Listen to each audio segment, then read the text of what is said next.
The question I want to talk about today is something that I keep getting asked, that keeps coming up in conversation, which I think I'm probably going to repeat anyway 100 times, but I thought I'd put it in a specific place that I could refer back to in case it's quicker. And that is a mixture of why did I quit my job and how. I'm going to lean towards the why today. I think it's important to go through that first, and maybe there'll be some elements of the how in there. But realistically, just sharing, because it keeps coming up. I didn't know what this was going to look like at the start of February compared to what I thought it would look like in the December. I don't think I actually knew anything. I don't think I tried to pitch too much of it. I wanted to have more time to do these things. So the fact that we've now got this kind of video diary-esque that I edit when I'm in the better swing of things, because I have found it difficult over the last couple of weeks, but when I'm actually in the routine and I've got it set up, then doing enough creation, as it were. So blog, turning into podcast, turning into little videos, making sure there's subtitles and things like that. I'm essentially, whilst I do the coaching and I'm developing that side of Chantelle the coach, essentially it's social media and marketing, but for myself. And I am a one-man team with some outsourcing, not a lot, but some just to help, and I don't know how long that will last. I'll have to see, and how much I generate in terms of this, because I am working significantly less. The question people asked, or the worry people had, concern, was, what are you doing? You're in a really good job, you're being paid well, you've got responsibility. What are you doing? Are you chucking it all away? And it's weird. When I think back to it, I only resumed a new role officially in the September. I was a teacher and head of year, and the head of year role officially started in the September. However, I've been doing the project version role of that role since, January 2019, I think it would have been. So whilst that on paper looked like I'd got a promotion, and the promotion we were given in sometime in, I feel like, April, May. So by the time we actually then started it, we'd kind of resumed those roles early. It was, it's a bit blurry. From my experience, there wasn't really too much of a distinct change. There were changes. The name was changed. We were placed in different locations. There was shifts about. The reality for me was that there was no change in what I was really doing so much. Why did I give that up as well so soon when that year group had meant so much? It's interesting. There were a few elements that really made the decision to leave hard. And the decision of when to leave, it was just as hard, because when you're a teacher, you have 3 official points at which you can leave. It's not like you hand your notice in at any given moment and you leave at the next convenient half term, or even at any day. It has to time with the terms. I gave plenty of notice ahead of that, but you had to think, so you either have to hand your notice in the October half term or by the October half term to leave at Christmas. And if not, then you're staying until Easter. And if not, then you're staying till summer. And by the time you're at Easter, you kind of got the year group through, because they'll be leaving in May time. So it was all of that kind of stuff to consider. But the reason that I left, and there are a number, I'm pretty much done with teaching maths in a classroom format and the way it's set up. So as maths teachers, we see the same groups a lot. Not a problem, because we get to know the children really well in that sense. It's wonderful. But there was a lot of repetition as part of a project that I'd helped to run within the school. We created resources. It almost made it too easy for me. It reduced the planning. It was the whole point. And resourcing, you planned in a different way. You had to think differently. But my behaviour management was good. I felt stagnant, I suppose, in that sense. And the bit that I loved was the head of year role. I still love that bit, even though I'm not there in that sense anymore. I still have those conversations with that year group and with others, because I do supply work and I go back into the same place. And it's that element of school life and teaching that I adored the most, I think. And I learnt that. It took 7 years to learn that. I guess I would have learned that earlier, slowly but surely, but to really acknowledge that. Prior to that, I'd been very curriculum based, maths based, loved creating resources and coming up with ways that maths could be delivered in an interesting way and in a way that wasn't boring to pupils, because I get it. I've heard it hundreds of times from them.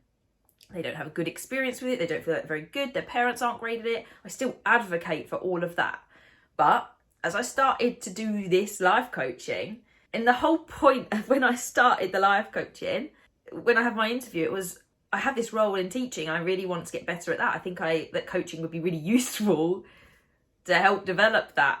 I just didn't realise that I was going to love that bit most. And it is more of a coaching and mentoring role blended, because you also deliver ideas to the pupils, whereas coaching officially is very like hands-off and helping the person guide. So when I work, it's very much a blend of that. At times within coaching, I'll be explicit about what kind of bit we're doing.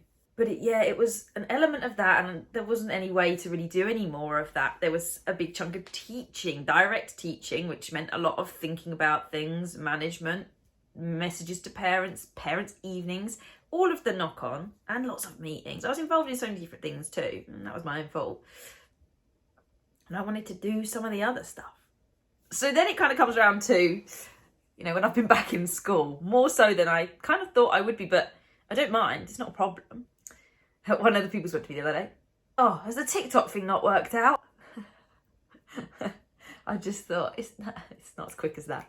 It doesn't happen. TikTok is running. I'm now back in the classroom as a cover supply teacher. I love that because, one, I get to reconnect, particularly with the old school that I worked at. I get to reconnect with the pupils. I get to learn a ton more pupils that I never knew. As a maths teacher, you see very similar classes all the time because you have them more often. But it meant that I knew certain groups very, very well and certain groups not. So there's a whole year group that I'm really not that familiar with within the school because of the way it always worked out. So it's nice to reconnect with the ones that I was teaching, hear how they're getting on, and encourage them again. And they're asking for advice like they would if I was there. What do you think I should do for my year 9 options? And help them to guide that answer for themselves. But it also tests you because you don't know what the routine is with each group. You don't know what they're like, you don't know what the dynamic is, and you've got to work very quickly to work that out and find out. So that has a challenging element that keeps me on my toes. But then it would be like, why would you not have just signed up to do that full time and get the security? I don't know if they pay for a job like that over the holidays. But anyway, why would you not sign up for the regularity? The other bit of it was that I wanted time for this, and I just don't agree with that 40-hour 9 to 5, 5 days a week work system. And in teaching, it is not 9 to 5. And I know you're all going to tell us that we get loads of holidays. We do. And rightly so. I don't think you realise how many extra hours there are in teaching. Until you know someone that does it, oh my goodness, the training year is insane.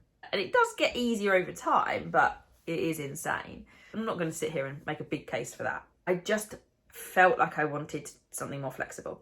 Something where I could make decisions about it. Back to that is a privileged position to be in. Some people don't have a choice. They've got to go into a job where they're told when their shift is, when they're going to be there, and do that. Some people are also scared to try that. The thought of not having a regular income would scare some people, and I completely appreciate that too. However, I know that I have a level of confidence and assurance based on my previous ways of being that I'll do it and I'll work it out. When I was at uni, I had my loan.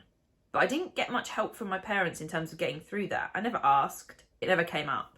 And I was living in a situation at uni where we didn't there were no on-site halls. So I was in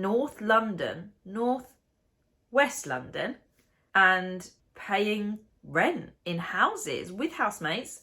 And I paid my way through that by working. And that work was casual and flexible. I previously mentioned it on here. It was depping in the West End.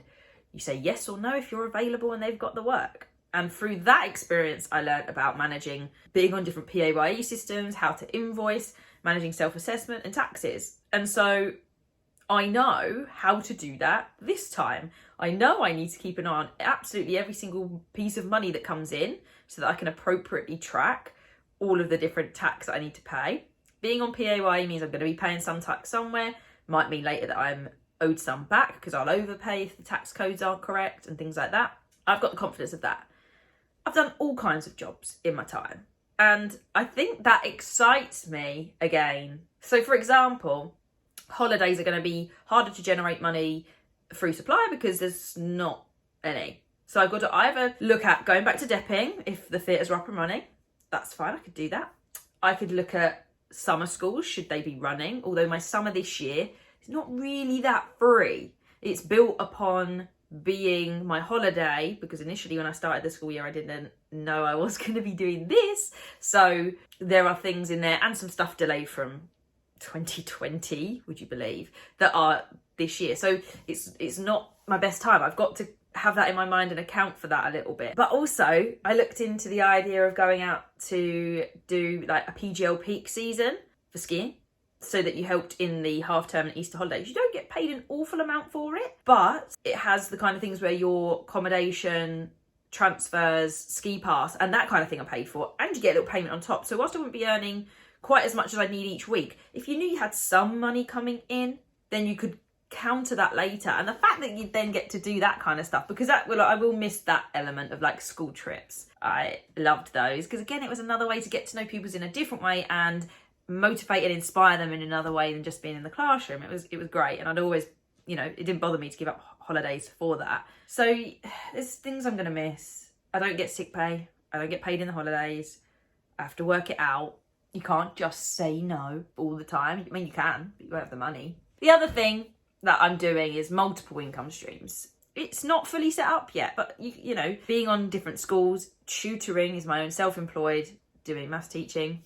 Then there's coaching, and then there's all the stuff that goes with essentially building some kind of personal brand, affiliate marketing, advertising, things like that, appearances. It's a new world. It's an interesting world. It's fascinating as well to like log on to Amazon Associates or KDP, which is through affiliation or on-demand printing, and find that there's money within that. And I didn't know it was coming in.